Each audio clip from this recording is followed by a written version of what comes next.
السلام عليكم ورحمة الله وبركاته. أهلا بكم متابعينا على قناة دين مصر. النهاردة من حفلة خطوبة نجل الأستاذ أشرف خليل، ونقول له ألف مبروك يا عم أشرف. الله يبارك فيك وربنا يوفقهم يا رب يا رب يا رب. طبعا عم حمدين أهو مسؤولين عن التعريف. ألف مبروك يا باشا. عم العريس الحاج جمعة ابني وحبيبي وليد باشا، ربنا يتمم له بخير ويصلح حاله، ربنا يوفقه.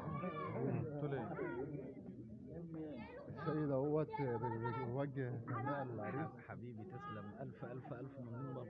ألف مبروك حسن باشا. ألف مبروك وعقبال أولادك يا عم هاني، ربنا يتم عليك بخير. عم ابراهيم اهوت عم العروسه ولا خال العروسه؟